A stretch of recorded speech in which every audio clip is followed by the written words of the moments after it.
Listen, if you're in business, how good would it be if you were able to increase your prices? Now, many of you go, how can I do that? We've got the internet now. It's the great leveler. There is no opportunity to increase your prices.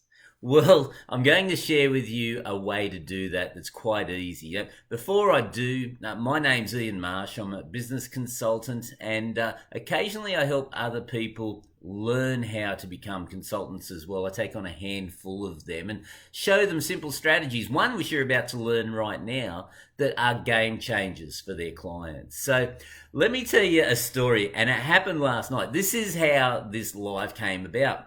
All right, so I come home.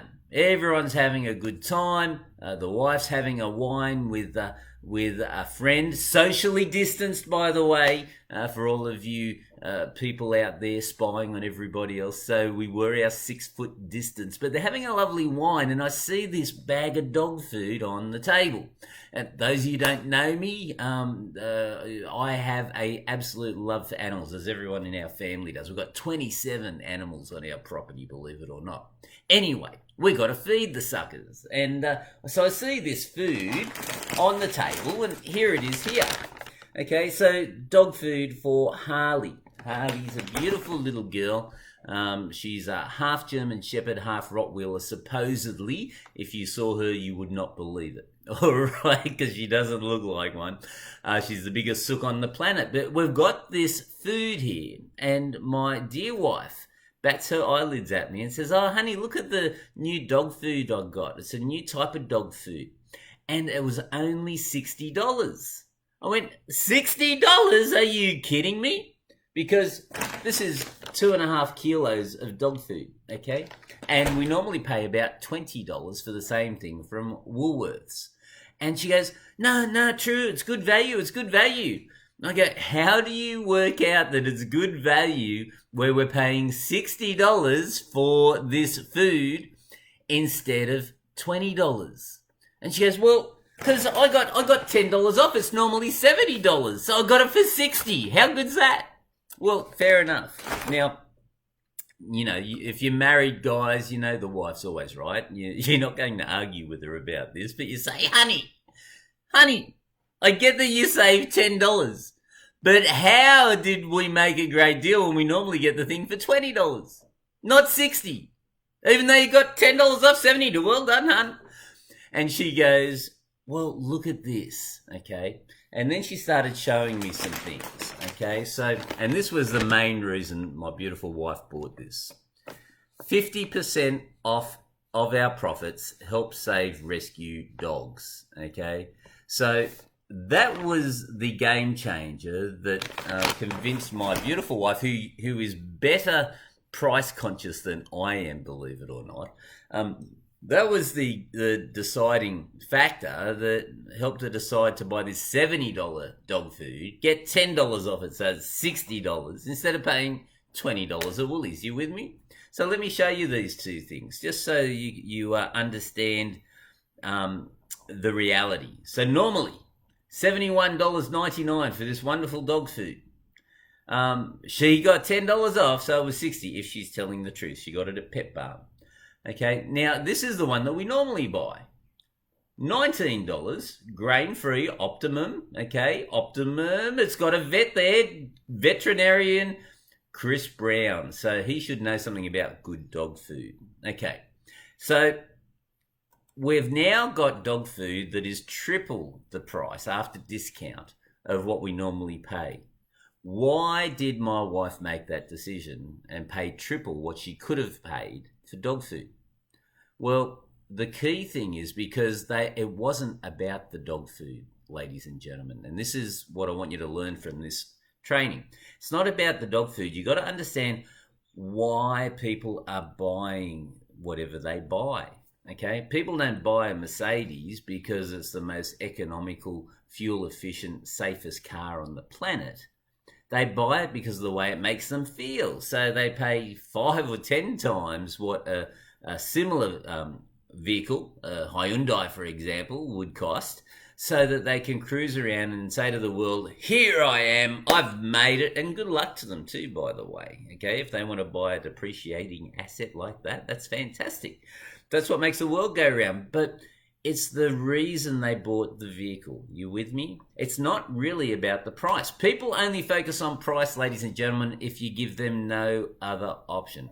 Here's another example. So 5 years ago now, nearly to the date, I bought our beautiful home. I love our home. But it had to have a great entertainment area where people can hang out and have a good time and swim, etc., etc. So here is our outdoor area. And why did I want a property that has a pool? Because look, any of you that have had a pool know that they're a pain in the backside to maintain. Well, it's because at the time my daughter was only 13 years old, and you all remember what you were like when you were teenagers, be honest.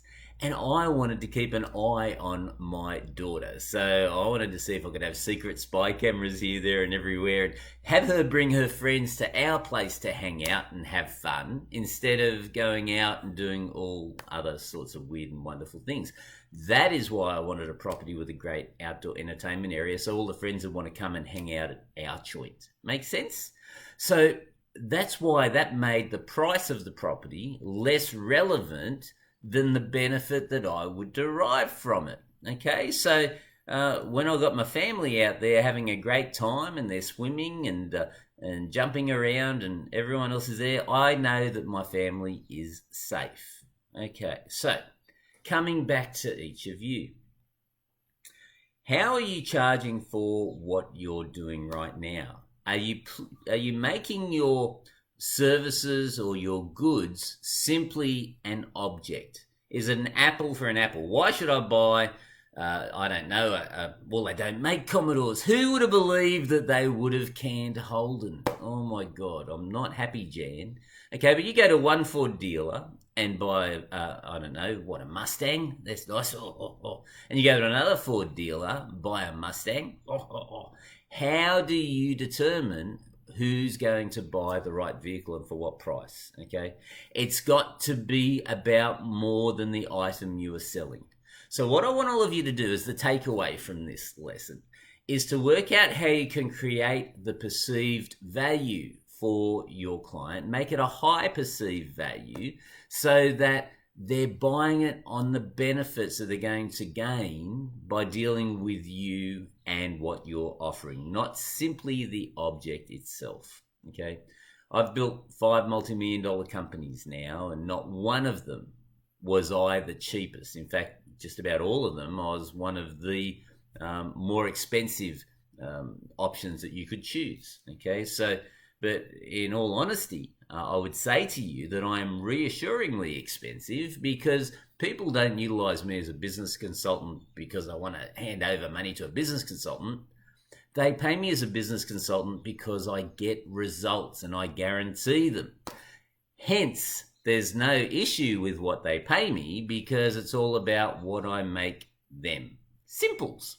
So, ladies and gentlemen, I hope you learned something from that. Have a look at your pricing structure. Work out why people are buying your product. Work out what they really want as the solution to what they're getting. And then have a look at your pricing and see what you can do. Remembering the triple your price example I just gave. And this one was all about 50% of our profits help save rescue jobs. Now, if you want to know more, you want to have a chat to me and learn how you might be able to improve your business, or maybe even if you want to learn more about business consulting, go to askian.com.au and just answer a couple of simple questions there. That's askian.com.au. And I'll be able to have a conversation with you and see if and how I may be able to help you improve your business or even become a business consultant if you like the idea of doing what I do. So that's going to askian.com.au. Until next time, ladies and gentlemen, think about what the value is of what you're offering your clients and then just make them aware of that. Don't focus on the price. Bye, guys.